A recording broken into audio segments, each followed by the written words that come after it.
The future doesn't like to be messed with. Is that a quote? Did someone say that? Well, I'm saying it right now.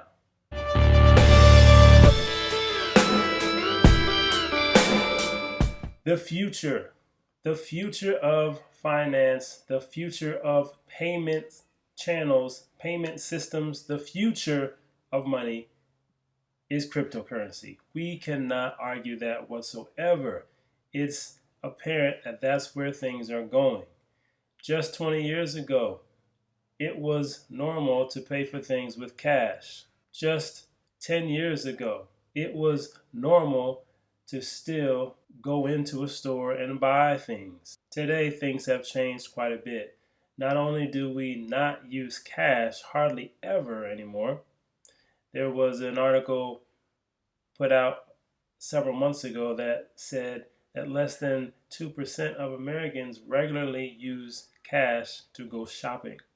Not only are we shopping with our plastic cards, our debit cards, be it, or credit cards, but we are also shopping from home.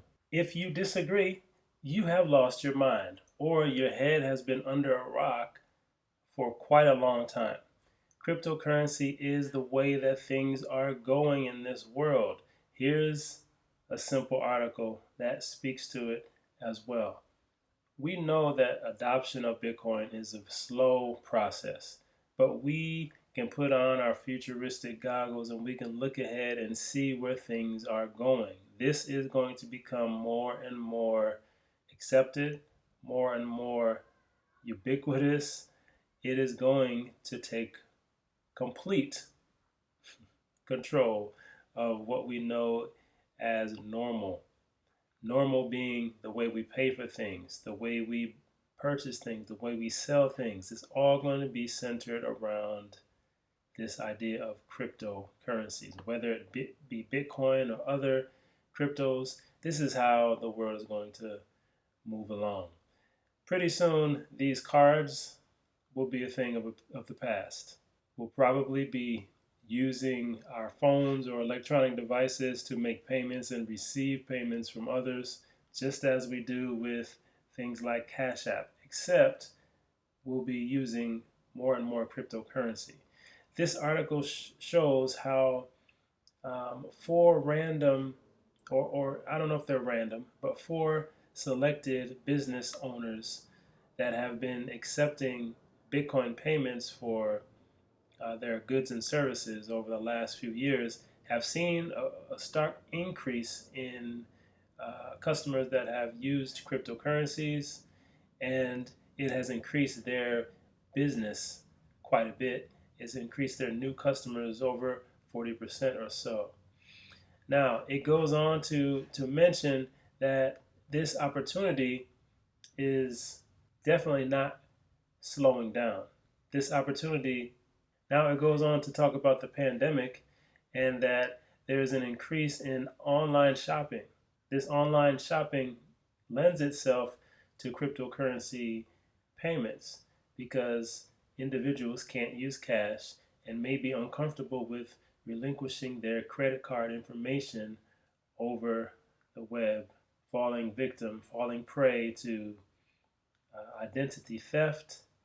We know that Visa last year and some other organizations had breaches of their systems, and millions of credit cards and social security numbers were leaked or stolen. So these things can't be safe. But what can be safe is your private key.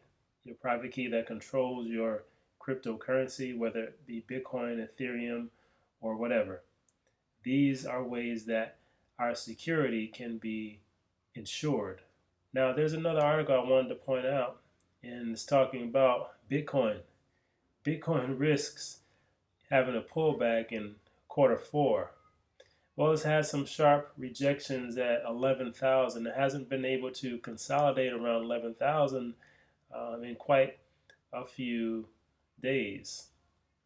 This lends it to a more bearish viewpoint or outlook on Bitcoin in the very short term.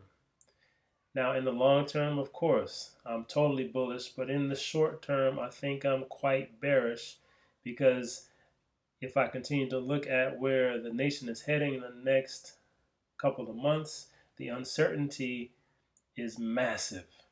The uncertainty is massive, and when there's massive uncertainty, people tend to hunker down. People tend to pull their cash out, and they think less about investing.